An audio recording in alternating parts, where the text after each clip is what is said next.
السلام علیکم ورحمۃ اللہ وبرکاتہ۔ الحمدللہ رب العالمین والصلاة والسلام علی سید الرسل وخاتم النبیین وعلی آلہ واصحابہ واتباعہ اجمعین، اما بعد۔ یہاں حاضری اپنی پرانی یادیں تازہ کرنے کے لیے اور مستقبل کی قیادت کے ساتھ کچھ وقت گزارنے کے لیے ہوتی ہے۔ الحمدللہ ہمارے بزرگ تھے، مخدوم تھے، بڑے بھائی تھے، ساتھی تھے ہم، حضرت مولانا محمد اشرف حمدانی قدس اللہ سرہ العزیز، ہم نے ایک وقت گزارا ہے رفاقت میں، ان کی یاد تازہ ہو جاتی ہے۔ اور ان بچوں کے ساتھ یہ ہمیں نظر تو بچے آ رہے ہیں لیکن ہمارے مستقبل کی قیادت ہے، انہوں نے سنبھالنا ہے، ہم تو پتہ نہیں کس وقت کھسک جائیں گے۔ مستقبل انہوں نے سنبھالا۔ یہ ماحول دیکھ کر مجھے اطمینان ہوتا ہے کہ ہماری مستقبل کی قیادت محفوظ ہاتھوں میں ہے۔ آپ نے ان کے جذبات سنے ہیں، ان کی باتیں سنی ہیں، ان کی عزائم سنے ہیں، اور آپ کو تسلی ہوئی ہے یا نہیں ہوئی؟ مجھے تو تسلی ہوئی ہے۔ انشاءاللہ ہمارا مستقبل اچھے ہاتھوں میں ہے، محفوظ ہاتھوں میں ہے، انشاءاللہ العزیز یہ ہمیں مایوس نہیں کرے گی۔ میں حاضری کے لیے ابھی ایک بچے نے بڑی خوبصورت باتیں کی، سب نے اچھی باتیں کی ہیں، لیکن ایک بچے نے فلسطین کے بارے میں باتیں کی ہیں۔ یہ سامنے نقشہ بھی لٹکا ہوا ہے اور بچے نے بڑا خوبصورت جذبات کا اظہار فرمایا ہے۔ یہ مسئلات کا کرنٹ ایشو بھی ہے اور اس پر دنیا بھر میں بحث ہو رہی ہے۔ میں اس حوالے سے ساری باتوں کو نظر انداز کرتے ہوئے دو سوالوں کا جواب دینا چاہوں گا، جو عام طور پہ آج دو سوال بہت سے ہوتے ہیں، ان میں سے دو سوالوں کا جواب دینا چاہوں گا۔ ایک سوال عام طور پہ ذہنوں میں پایا جاتا ہے یا ٹالا جاتا ہے، یہ تو ان کا قبلہ ہے، ہمارا قبلہ تو الگ ہو گیا، تو ان کے قبلے پر ہمارا استحقاق کیا ہے؟ آج کی جدید دانش نئے ذہنوں میں جب تقسیم ہو گئی یہ قبلہ ان کا ہے یا ہمارا، تو ہمارا استحقاق کیا ہے؟ میں اس پر ایک ہی بات، بل لمبی بات میں ایک بات عرض کروں گا، تاریخی شہادت دوں گا، ٹھیک ہے؟ حضرت یعقوب علیہ السلام سے لے کر حضرت عیسیٰ علیہ السلام تک یہود کا دور وہ تھا انی فضلتکم علی العالمین، اور اس دور میں تاریخ میں اہل حق کا ٹائٹل کس کے پاس تھا؟ یہود کے پاس تھا۔ بڑے واقع عیسیٰ علیہ السلام تشریف لائے، جنہوں نے مانا وہ حضرت عیسیٰ علیہ السلام کے پیروکار کہلائے، اور جنہوں نے انکار کر دیا وہ یہودی رہے، تقسیم ہو گئی۔ اب اہل حق کا ٹائٹل یہود کے پاس رہا یا عیسائیوں کے پاس آ گیا؟ آ گیا یا نہیں آ گیا؟ اس دور میں حضرت عیسیٰ علیہ السلام کی بعثت سے لے کر جناب نبی کریم صلی اللہ علیہ وسلم تک کی بعثت تک کا زمانہ، اس زمانے میں اہل حق کا ٹائٹل کس کے پاس تھا؟ قبلہ بھی ان کو ملا یا نہیں ملا؟ ملا۔ پہلے قبلہ کس کے پاس تھا؟ یہودیوں کے پاس۔ کب تھا؟ جب وہ اہل حق کا ٹائٹل رکھتے تھے۔ پھر جب اہل حق کا ٹائٹل منتقل ہوا عیسائیوں کو، تو قبلہ بھی منتقل ہوا یا نہیں ہوا؟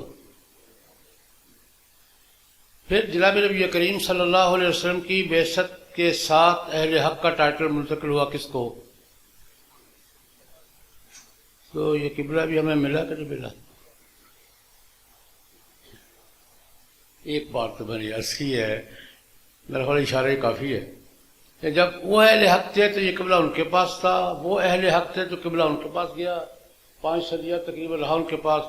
نبی کریم صلی اللہ علیہ وسلم کے بعد اہل حق کون تھے؟ مسلمان تھے۔ یہ قبلہ بھی انہیں میرے، اس پر میں دلیل ان کے گھر سے دوں گا۔ بخاری شریف کی بڑی لمبی روایت ہے، جناب نبی کریم صلی اللہ علیہ وسلم نے جب دنیا کے بہت سے بادشاہوں کو اسلام کی دعوت دی، خط لکھے، وہ بات ذہن میں آ گئی، کیسر کو بھی، کسریٰ کو بھی، مقوقس کو بھی، نجاشی کو بھی، بہت سے بادشاہوں کو اسلام کی دعوت کے خط لکھے۔ اس وقت کی سب سے بڑی سلطنت کون سی تھی؟ روما، عیسائی تھے۔ کیسر روم اس کا حکمران تھا، ہرقل نام تھا اس کا۔ یہ بخاری شریف کی ایک لمبی روایت کا خلاصہ بیان کر رہا ہوں، اور روایت بیان کر رہے ہیں صاحب واقعہ، پوری سمجھ بات نہیں ہے۔ روایت کون بیان کر رہے ہیں؟ صاحب واقعہ۔ کیسر روم یہ فلسطین رومیوں کا صوبہ تھا۔ روم کا بادشاہ ہرقل بیت المقدس کے دورے پہ آیا ہوا تھا۔ جناب نبی کریم صلی اللہ علیہ وسلم کا خط ملا اسے، اسلام ادعو کا بدایت الاسلام۔ دور وہ تھا جب عیسائی بھی انتظار میں تھے اور یہودی بھی انتظار میں تھے آخری نبی کے۔ علامتیں پڑھ پڑھ کے سنایا کرتے تھے، یستفتحون علی الذین کفروا من قبل، رسول اللہ صلی اللہ علیہ وسلم کا نام لے کر ایک دوسرے پر فتح کے دعوے کیا کرتے تھے، فتح کی دعائیں کیا کرتے تھے، حضور کا تذکرہ ہوتا تھا، انتظار تھا۔ یہ وہ دور تھا جب کیسر روم کو خط ملا، تو چونکہ انتظار کا ماحول تو تھا ہی، اس نے مناسب سمجھا، ٹھیک مناسب سمجھا کہ میں معلومات کروں بندہ کون ہے۔ اس نے اپنے کارندوں سے کہا کہ یار یہ جو خط آیا ہے نا جس علاقے سے، اس علاقے کے کوئی سمجھدار لوگ اگر یہاں مل جائے تو مجھے بلاؤ، میں پوچھنا چاہتا ہوں۔ اللہ کی قدرت، جناب ابو سفیان رضی اللہ تعالیٰ عنہ وہیں گئے ہوئے تھے تجارت کے سلسلے میں۔ ابو سفیان رضی اللہ عنہ اس وقت حضور کے حریف تھے۔ عالم عرب میں حضور کے سامنے خندق میں متحدہ محاذ کی قیادت کس نے کی تھی؟ ابو سفیان مد مقابل تھے۔ خسر بزرگوار بھی تھے، چاچا جی بھی لگتے تھے، مد مقابل میں تھے۔ حضور کے خسر بزرگوار بھی تھے اور چاچا جی بھی لگتے تھے رشتے میں، اور مد مقابل بھی تھے، اتفاق سے وہ۔ کیسر روم کے کارندوں نے ان کو دیکھا، ان کو کہا جناب بادشاہ سلامت یاد کرتے ہیں، آپ سے کچھ باتیں کرنا چاہتے، چلیے۔ روایت کے الفاظ یہ ہیں کہ بڑے بڑے چودھری، بڑے بڑے سردار دربار جمایا اس نے، باقاعدہ پورے پروٹوکول کے ساتھ خط سنا۔ ابو سفیان پیش ہوئے، اس نے کہا آپ کے علاقے میں کوئی نبی؟ کہتا ہے میں نبی ہوں، اس نے مجھے خط لکھا ہے، اس کے بارے میں کچھ سوال کروں گا تم سے۔ ٹھیک ہے۔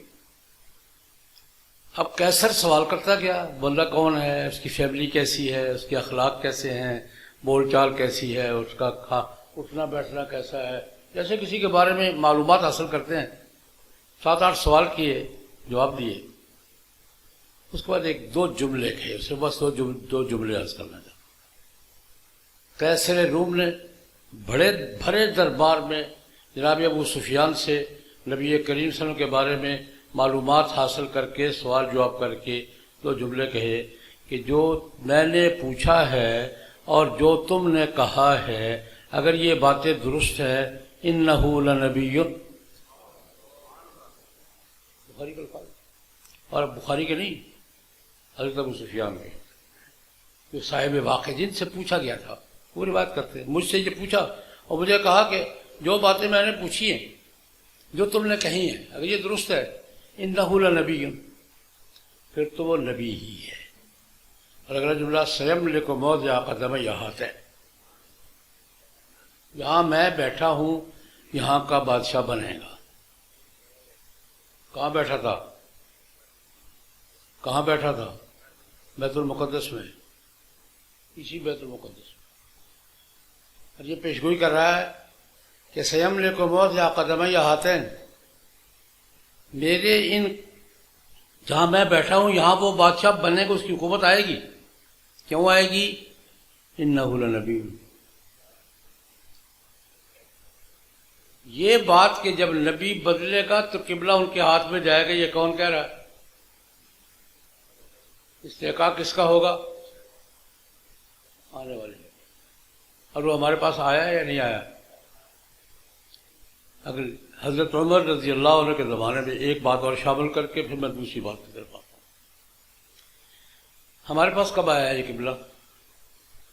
حضرت عمر رضی اللہ تعالیٰ عنہ کے زمانے. فلسطین کا فاتح کون ہے؟ فلسطین کس نے فتح کیا ہے؟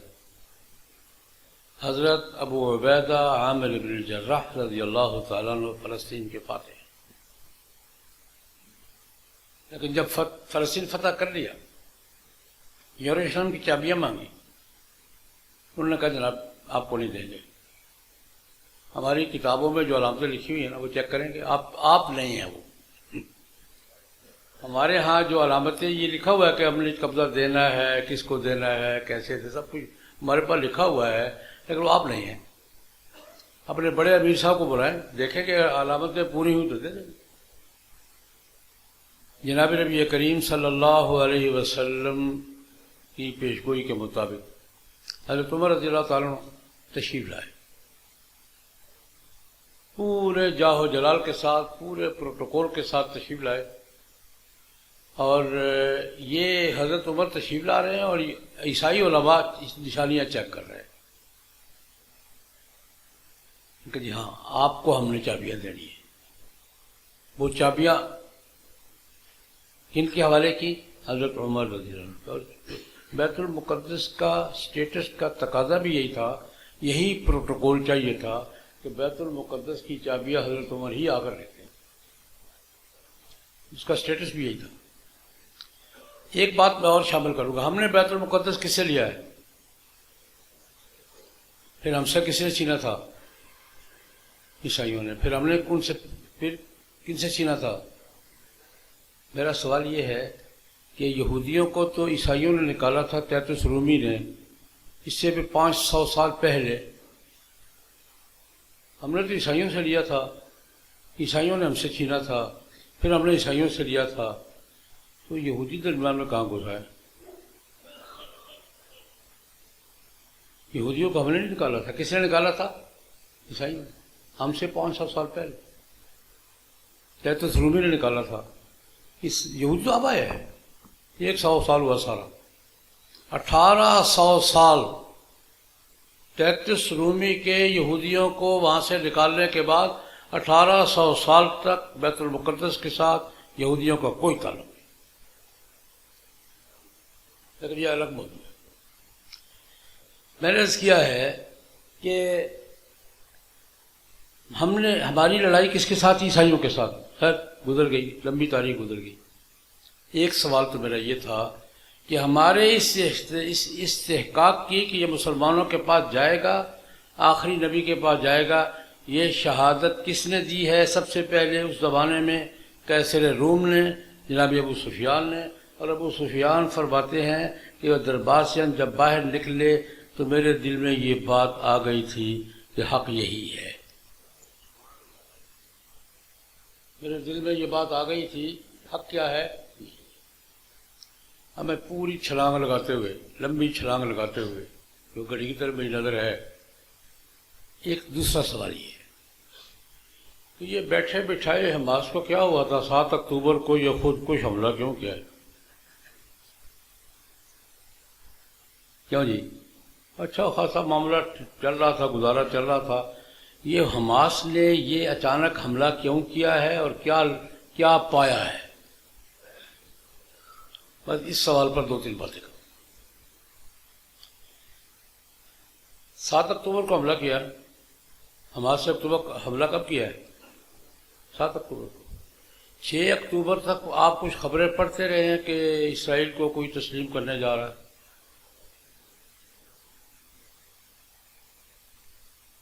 کیوں بھی خبریں پڑھتے رہے ہیں. 6 اکتوبر تک تو میں پڑھتا رہا ہوں. اسرائیل کو تسلیم کیا جا رہا ہے. اور کون تسلیم کرنے جا رہا ہے؟ انہوں نے کرنا تھا، پھر ہم نے دوسرے دن ہم نے کرنا تھا.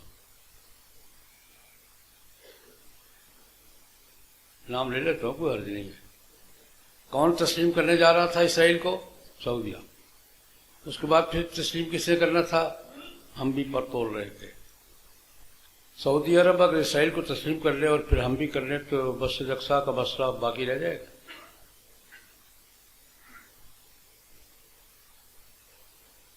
اگر ہم سعودی عرب اسرائیل کو جائز ریاست تسلیم کر لیں جیسا کہ ہونے جا رہا تھا، پھر ہم بھی تسلیم کر لیں تو مسجد اقصیٰ کا کوئی مسئلہ پھر باقی رہ جانا ہے. انہوں نے 13,000 شہداء کی قربانی دے کر یہ پلان روکا ہے. اور رک گیا ہے کہ نہیں رکا؟ میری بات سمجھ آ رہی ہے آپ کو؟ اتنے بڑے پلان کو روکنے کے لیے اتنی بڑی قربانی کی ہی ضرورت تھی، اور کوئی آپشن تھا نہیں ان کے پاس. اتنے بڑے منصوبے کو روکنے کے لیے اس سے کم تر درجے کا آپریشن کام کرنا تھا. ہم تو کسی کی بات سننے کو تیار نہیں تھے. یہ تو شہداء کے خون نے ہمارا راستہ روکا ہے. میری بات سمجھ آئی؟ یہ تسلیم کرنے کا راستہ کس نے روکا ہے؟ 13,000 شہداء کے خون نے روکا ہے اور روک لیا ہے. اس لیے میں یہ بات پوچھ رہی، کیا انہوں نے سب سے بڑا مقصد حاصل کر لیا ہے؟ ان کا سب سے بڑا ٹارگٹ، اس کے سوا کوئی چارہ نہیں تھا، کوئی آپشن نہیں تھا، کوئی صورت ممکن نہیں تھی کہ وہ مرنے مارنے پہ تیار ہو جاتے اور اس کو روکتے، اور انہوں نے روک لیا ہے. اگلی بات، یہ دنیا کے دل میں بٹھا دیا گیا تھا کہ اسرائیل اتنی بڑی قوت ہے کہ اس سے لڑ نہیں سکتا کوئی لڑنے کا حوصلہ. وہ لڑے ہیں یا نہیں لڑے؟ ناک پہ لڑے. 10,000 ہیں. لڑے ہیں یا نہیں لڑے؟ کہاں لڑے ہیں؟ ناک پہ لڑے. اور لڑ کے بس ہو گئے کہ لڑ رہے ہیں؟ کتنا عرصہ ہو گیا ہے؟ ہم انتظار میں تھے کہ شام کو خالی ہوگا، کل خالی ہوگا، 2 دن میں خالی ہوگا. ہماری پیشگوئی ہو رہی تھی 2 دن لگیں گے، 3 دن لگیں گے. کتنے دن ہو گئے ہیں؟ وہ خالی کر کے گئے ہیں یا اسرائیل کو معاہدے پر آنا پڑا ہے؟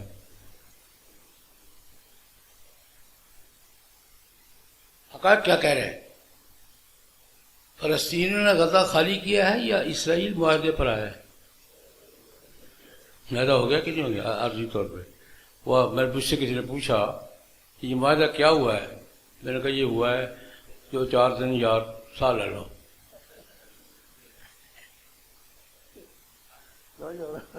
2-4 دن سال لے لو پھر لڑ لاتے. یہ سانس لینے کے لیے 4-5 دن. لیکن میں جو بات میں کہہ رہا ہوں کہ وہ لڑے ہیں یا نہیں لڑے، اور لڑ رہے ہیں کہ نہیں لڑ رہے. انہوں نے دنیا کو بتایا ہے کہ اسرائیل سے بھی لڑا جا سکتا ہے. انہوں نے کہا کہ اگر افغان امریکیوں سے لڑ سکتے ہیں تو ہم اسرائیلیوں سے کوئی لڑ سکتے ہیں. اگر افغانی امریکیوں سے لڑ سکتے ہیں، لڑے ہیں نہیں لڑے؟ لڑے ہیں نا. انہوں نے سوچا کہ جب یہ غریب لوگ لڑ سکتے ہیں امریکہ سے تو ہم کیوں نہیں لڑ سکتے.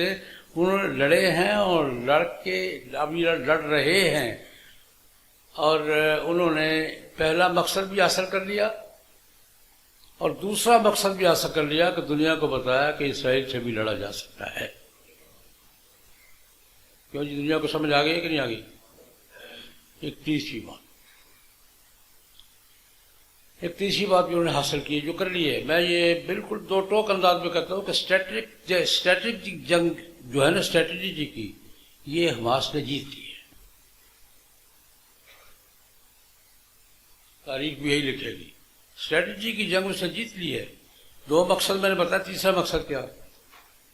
ہم بھی کہنا شروع ہو گئے تھے، ہمارے یہاں بھی یار لوکل جھگڑا ہے 2 فریقوں کا، چلو ظالم کی مذمت کرو، مظلوم کی حمایت کرو، ٹانگ کیوں اڑاتے ہو؟ یہ کہنا شروع ہو گئے تھے کہ نہیں؟ 2 لوکل فریقوں کا جھگڑا، یار فلسطینیوں کا، یہودیوں کا، چلو ٹھیک ہے فلسطینیوں کی حمایت کرو. یہ اتنے اچھل کے ٹانگ کیوں اڑاتے ہو؟ یہ لوکل جھگڑا ہے، علاقے کا تنازع ہے. یہ ہم نے کہنا شروع کر دیا تھا. یاد ہوگا آپ کو، ہم نے کہا ہے، اعلانیہ کہا ہے علاقائی جھگڑا ہے. انہوں نے بتایا کہ نہیں جناب، انہوں نے 12,000 شہداء کا خون قربان کر کے بتایا ہے کہ یہ علاقائی جھگڑا نہیں، عالمی جھگڑا ہے، یہ مسلمانوں کا جھگڑا ہے، یہ صرف فلسطین کا جھگڑا نہیں، جکارتہ کا بھی ہے، لاہور کا بھی ہے، فیصل آباد کا بھی ہے، کابل کا بھی ہے، تاشکند کا بھی ہے، اور لندن میں رہنے والے مسلمانوں کا بھی ہے۔ ہمارے حکمران کچھ کریں یا نہ کریں، پوری دنیا میں مسلمان سڑکوں پر آئے ہیں یا نہیں آئے؟ اور اس بچے نے کیا بتایا ہے؟ یہ ان کا جھگڑا ہے یا ہماری لڑائی ہے؟ آج مراکش سے لے کر جکارتہ تک مسلمان اپنی لڑائی کہہ رہے ہیں، نہیں کہہ رہے، اور ہے یا نہیں ہے؟ انہوں نے یہ تاثر توڑا ہے کہ علاقائی جھگڑا ہے، ان کا نہیں، مسلمانوں کا جھگڑا ہے، ملت اسلامیہ کا جھگڑا ہے، عالمی جھگڑا ہے۔ میری بات سمجھ آئی؟ یہ 3 مقصد تو حاصل کر چکے، اللہ پاک ان کی قربانیاں قبول فرمائے۔ اب اس کے بعد آخری بات یاد کروں گا، ہمیں کیا کرنا ہے، کیا کر سکتے ہیں؟ 3 کام تو ہم کر ہی سکتے ہیں اور کر بھی رہے ہیں۔ پہلا کام یہ کہ یہ جو آواز ہے، آواز بلند ہو رہی ہے، ایک پنجابی مثال دے دوں، پنجابی میں دوں گا، کمادے گدڑ وڑ جان تو کی کری دا، کماد میں گیدڑ گھس جائیں تو کیا کرتے ہیں؟ چاروں طرف کیا کرتے ہیں؟ ٹین بجاتے ہیں۔ یہ ٹین بجانا ہمارا کام ہے۔ بات سمجھ آئی کہ نہیں آئی؟ شور مچانا، ٹین بجانا، ڈھول بجانا ہمارا کام ہے۔ اور اب یہ جو ہمارے مسلمان حکمران اکٹھے ہوئے ہیں، یہ ڈھول بجانے کے نتیجے میں اکٹھے ہوئے ہیں، ورنہ انہوں نے کہاں بیٹھنا تھا؟ ان کو یہ آواز بلند کر کے، یہ جلسے، یہ جلوس، یہ سوشل میڈیا، یہ کمپین، اس کمپین نے ان کو بٹھایا ہے، اور جو کچھ انہوں نے فیصلے کیے ہیں یا قرارداد کی ہے اس پر عمل درآمد بھی یہ شور ہی کروائے گا۔ بٹھایا کس نے ہے؟ شور نے۔ اور عمل کون کروائے گا؟ شور۔ اس چیز کو مضبوط سے مضبوط کرنے کی ضرورت ہے، جتنا زیادہ ٹین کھڑکا سکتے ہیں کھڑکائے۔ میری بات سمجھ آئی؟ دوسرا کام ہمارا کرنے کا کیا ہے؟ اپنے مظلوم بھائیوں کی مدد کریں یار، اپنے مظلوم بھائیوں کی مدد کر رہے ہیں۔ جو بھی محفوظ راستہ ملتا ہے، فیصل آباد بھی کر رہا ہے، گجرانوالہ بھی کر رہا ہے، سیالکوٹ میں ہے، سارا ملک کر رہا ہے، لیکن اس مدد کو اپنے زخمی بھائیوں کو، اپنے شہیدوں کے خاندانوں کو، اپنے بیمار بھائیوں کو، اپنے جن کو خوراک نہیں مل رہی ان کو خوراک پہنچانا، علاج پہنچانا، ان کی بیمار پرسی کرنا، ان کا علاج ہماری ذمہ داری ہے یا نہیں؟ یہ محاذ دوسرا ہمارا ہے۔ اور ایک تیسرا محاذ بھی ہے، کہ ہم ان کا تجارتی بائیکاٹ کر کے، بعض دوست پوچھیں نقصان ان کو کیا نقصان ہوگا؟ میں کہتا ہوں یار ان کو نقصان ہو یا نہ ہو، ہماری نفرت کا اظہار تو ہوگا نا۔ اضعف الایمان رسول اللہ نے کسے فرمایا ہے؟ قلبی نفرت رکھو۔ اضعف الایمان تیسرا درجہ کیا؟ اضعف الایمان کا درجہ کہ بقلبہ، آج کل فبقلبہ کے اظہار کا کم از کم طریقہ یہ ہے، کم از کم سودا صرف تو ان سے نہ کرو نا۔ یہ تجارتی بائیکاٹ، معاشی بائیکاٹ، ان کو نقصان ہو یا نہ ہو، ہوگا، لیکن نہ بھی ہو، کیا ہماری ذمہ داری نہیں ہے کہ ہم اپنے بھائیوں کے قاتلوں کے ساتھ سودے خرید و فروخت نہ کریں؟ ہماری ذمہ داری نہیں؟ یہ تجارتی بائیکاٹ تجارتی حلقوں میں تو میں نے عرض کیا ہے کہ یہ ہمارے یہ 3 دائرے کام کرنے کے ہیں۔ ہمیں اپنے فلسطینی مظلوم بھائیوں کی مدد کرنی چاہیے، ان کے حق میں زیادہ سے زیادہ آواز بلند کرنی چاہیے، اور یہودیوں کے یہ مصنوعات کا بائیکاٹ کر کے اس مہم میں اپنی شرکت کو یقینی بنانا چاہیے۔ اللہ پاک ہم سب کو توفیق عطا فرمائیں۔ وآخر دعوانا ان الحمدللہ۔